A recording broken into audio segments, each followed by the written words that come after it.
3, 2, 1. Hola a todos. Hoy iniciaremos la sesión número 3 de la materia Teoría Económica.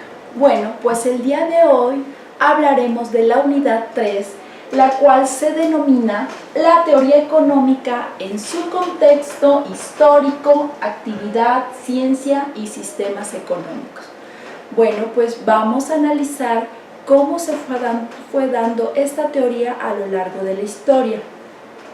Bueno, para iniciar es importante analizar los problemas fundamentales de toda sociedad económica. ¿Qué quiere decir esto? Bueno, como hablábamos en la sesión anterior, que el ser humano tiene necesidades, la economía se va a encargar entonces de que esas necesidades a las cuales pueden ser problemas fundamentales de toda sociedad, pues se planteen las siguientes interrogantes para poderlas llevar a cabo. ¿Qué quiere decir esto? Bueno, ¿qué se va a producir? ¿Cómo se va a producir? ¿Y para quién se va a producir? Si estamos hablando que en México es un platillo básico el comer frijoles, entonces, ¿qué se va a producir? Pues frijol. ¿Cómo se va a producir? Bueno, pues como la manera en la cual el campesino, las industrias lo lleven a cabo. ¿Y para quién va a producir? Pues hablábamos que para los mexicanos. Si llevamos este ejemplo a Japón,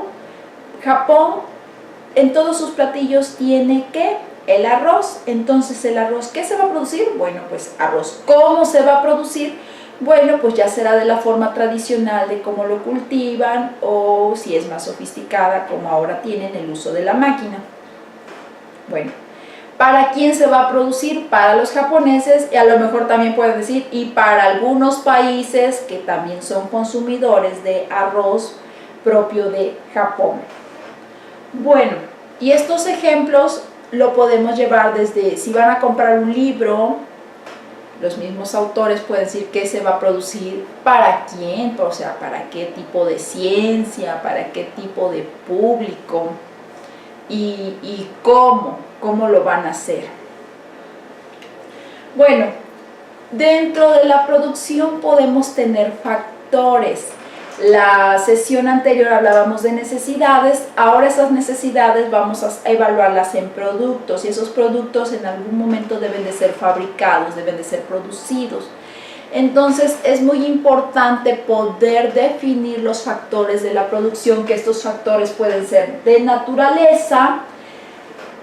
¿Por qué de naturaleza? Pues cuando hablamos del frijol y el arroz, ahí podemos ver un producto propio de la tierra, de lo natural, es decir, no estoy en un laboratorio y produciendo el granito, no, la semillita, no, sino ahí es propio de la naturaleza.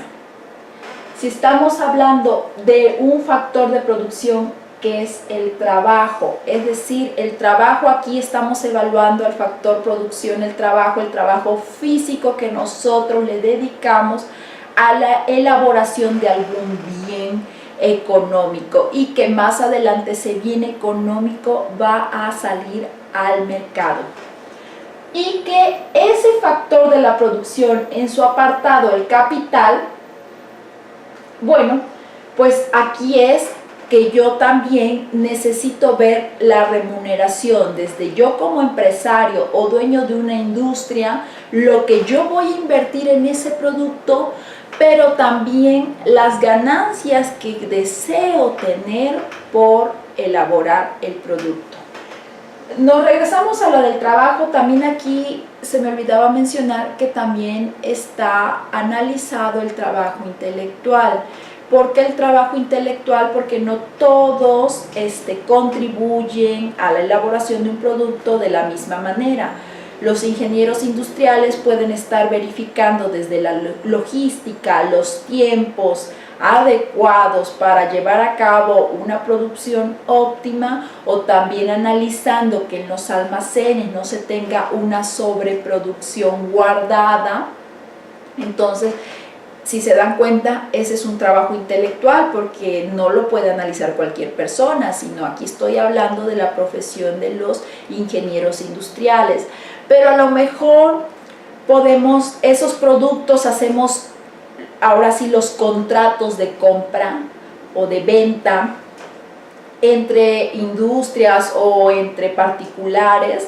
Entonces ahí voy a necesitar abogados que fundamenten bien dichos contratos. ¿Para qué? Para yo poder asegurar como dueño de la industria o de la empresa que estemos con base en el derecho, y que en caso de que la otra parte no me quiera pagar el producto, bueno, pues yo esté asegurado desde la forma legal o desde la óptica legal. Bueno, la tecnología. También la tecnología es muy importante en el factor de producción. ¿Por qué? Porque a lo mejor puede ser mi producto que yo vendo en el mercado muy tradicional, en el cual pues yo lo hago con mis propias manos, no necesito de ninguna máquina para poder elaborarlo. Pero si se dan cuenta, como es algo artesanal, a lo mejor yo tendré que invertir muchas horas para poder elaborarlo. ¿Por qué? Porque no tengo la ayuda de una máquina. Entonces yo tendré que, ese es mi trabajo dedicado a ese producto. Entonces cuando yo lo vea en su aspecto económico, es decir, en capital, pues yo tendré que sacar también las horas que le dediqué a ese producto, es decir, a su fabricación. Y es ahí donde vemos que México, desafortunadamente, a lo mejor por vender una blusa bordada, por vender aretes artesanales, luego sí los vemos un poco elevados sus precios, y decimos, ¿pero por qué tan caro? Bueno, pues porque también las horas que se le dedicó a la elaboración de ese producto se deben de contabilizar. Entonces, por eso es muy importante. Bueno, pero estamos hablando de la tecnología, entonces en otras puede ser que un producto pueda ser más económico porque los elaboran en series y en cuestión de minutos. Y si estamos hablando que yo estoy bordando una blusa para venderla al mercado, pues a lo mejor me tarde días o hasta meses. Y en cambio, si yo hago uso de las máquinas, es decir, las grandes industrias que hacen todo en serie y en grandes producciones, pues están contabilizados a veces el término de un proceso de un producto en minutos. Y ahí se está analizando. Bueno, también podemos ver en las industrias que pueden estar trabajando los 365 días del año con sus 6 horas y no para la producción.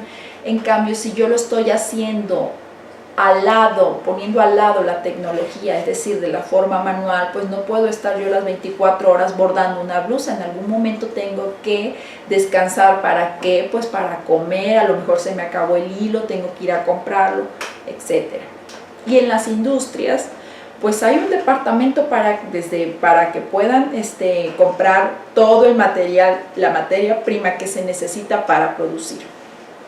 Bueno, entonces la teoría económica está aquí. ¿Para qué? Porque es la ciencia que estudia, dice, como la ciencia de lo escaso, lo cual, si se analiza, se puede argumentar que gracias a que es una ciencia, hablamos que es una ciencia, y para poder clasificar algo dentro de una ciencia o decir que de la ciencia, hablamos de que hay un método. ¿Y cuál es el método? El método científico. Y por el hecho de que ya hay un método científico, significa entonces que se puede someter a comprobación de hipótesis. Yo aquí puedo comprobar, pues para el día lunes se tendrá una producción de 300 productos, etcétera, 300 productos X. Esa es mi hipótesis. Vamos a comprobar si efectivamente el día lunes se llevó a cabo esa producción o no. Y dice, se puede permitir realizar un estudio de lo que se tiene y administrar de la mejor manera los recursos, ya sean monetarios, y ahora con el desarrollo sustentable en la parte económica se integra en la parte ambiental. Bueno, entonces hablamos que la teoría económica, ¿qué es? La teoría como la ciencia de lo escaso. ¿Por qué como la ciencia? Porque mencionamos que se puede ¿qué? Someter a ¿qué? A una comprobación. Pero que en esa producción a la cual yo estoy comprobando, la estoy estudiando, analizando, ahora con los problemas de cambio climático que se tienen, también se tiene que visualizar y se tiene que prevenir que sean amigables con el medio ambiente. Ahorita todos los países deben de producir que sean amigables con el medio ambiente, porque hablamos que a futuro se menciona que puede haber una tercera guerra por el agua, etc. Entonces ahorita incluso los gobiernos también tienen ya que llevar a cabo políticas públicas en pro del medio ambiente, y es decir, un desarrollo sustentable. Entonces el desarrollo sustentable es aquel donde la economía y la parte del medio ambiente van caminando de forma paralela. Bueno, la teoría económica también dice que influye en la vida privada, ya que a diario en los hogares, las familias, un individuo maneja dinero para satisfacer necesidades básicas y la manera en cómo se obtiene. Dice, en la vida profesional ayuda mucho la economía, ya que te permite poseer habilidades, destrezas que fueron desarrolladas con los estudios universitarios. ¿Qué quiere decir esto? Pues nosotros estamos en ese proceso donde se están adquiriendo habilidades, destrezas, ¿para qué? Pues para más adelante ponerlas en práctica, y que a lo mejor por el hecho de aplicarlas o aplicarlas en un determinado sector, ustedes van a tener un ingreso económico. Ahora bien, también dice que son conocimientos empíricos. Bueno, como sabemos, el conocimiento empírico se va desarrollando a través de la experiencia. Entonces muchos de ustedes pueden ser que ahorita yo les estoy impartiendo una parte teórica, pero a lo mejor muchos de ustedes ya dominan todos estos conceptos porque ya han estado involucrados dentro de ellos en su vida diaria o a lo largo de su vida. Entonces ustedes ya adquirieron un conocimiento empírico, y que ese conocimiento también va a contribuir en esto. ¿Qué dice? Pero como profesional tienes mayor análisis de cómo gastarás el dinero si tu empleo te permite tener una vida estable, y que trates de no contraer deuda o gastar más en comparación que los ingresos que posees. Bueno, todo individuo tiene conocimiento empírico de diferentes cosas, podemos diferir ese conocimiento, pero ahí está.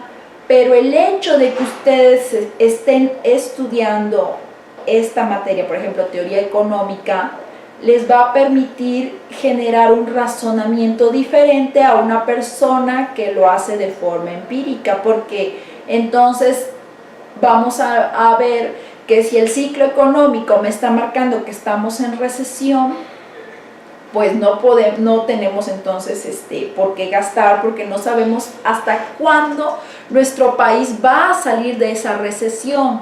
O si estamos hablando que las tasas de intereses aumentaron, pues no voy a contraer deuda, porque va a ser cuando yo quiera pagar esa deuda, o en el momento en que la esté yo pagando, pues puede ser que yo esté nada más pagando los intereses y muy baja cantidad a la parte que es el capital. Entonces, ¿ustedes cómo saben de estos conocimientos? Bueno, pues porque ya están aplicando un razonamiento con base a lo que los economistas ya han estudiado y nos han aportado. Entonces, ahí sí se logra ver la diferencia entre una persona profesionista y una persona de conocimiento empírico. Si analizamos, ambos tienen conocimiento, ambos. Pero uno fue a través de la evolución de ese razonamiento y el otro a través de la experiencia. Bueno, dentro de la teoría económica hemos visto o se va a ver una parte histórica, no todo es como ahorita nosotros lo estamos viviendo, lo estamos observando. Vamos a partir desde la sociedad, antes estaba en lo colectivo primitivo. ¿Qué quiere decir esto? Vamos a analizar sus características. Dice, eran nómadas. Si se dan cuenta, el ser humano, pues, era nómada. ¿Qué quiere decir? Que andaban de un lugar a otro, que no estaban en un solo lugar, sino que se terminaban los productos de ese lugar y caminaban hacia otro, y así estaban hasta que encontraron la agricultura. Pero bueno, primero eran nómadas que andaban de un lugar a otro, no tenían una vivienda establecida, etc. Vivían en grupos. ¿Por qué en grupos? Pues como hablábamos, que se trasladaban de un lugar a otro, vivían de la caza, tenían que cazar para poder sobrevivir, y no podía un solo individuo a lo mejor matar un mamut. Entonces, por eso es que vivían en grupos. Sus casas eran cuevas. ¿Por qué? Porque si andaban de un lugar a otro, no tenían una vivienda establecida en un determinado territorio. Entonces, no podían gastar su tiempo para decir, bueno, pues hoy voy a construir aquí una casa, porque ellos no tenían planeado a futuro seguir viviendo ahí. También dice que tenían la figura del matriarcado por el papel preponderante de la mujer. Miren qué interesante. En esta época existía el matriarcado.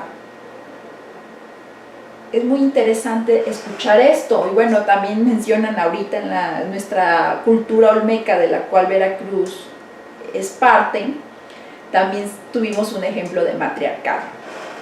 Bueno, entonces esas eran las características generales. Había matriarcado, eran nómadas, vivían en cuevas, vivían en grupos, o sea, no era un individuo. Entonces ahí estamos observando ya que había trabajos en equipo.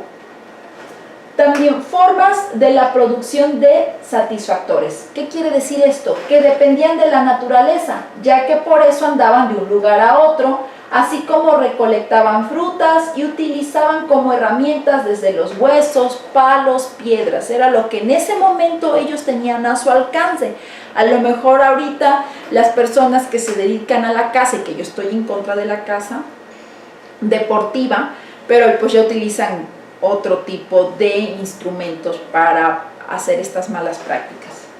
Bueno, las características del trabajo. Dice que el trabajo era colectivo, ya que cuando tenían que cazar se unían, así como trasladarse de un lugar a otro lo hacían en grupo, y el cual era una división de trabajo. Entonces pueden observar aquí algo que para mí es crucial recalcar, es que trabajaban en equipo. Ya se hablaba de un trabajo en equipo. Bueno, esto es en cuestión de la primera etapa, que era el colectivismo primitivo. Tenemos la otra etapa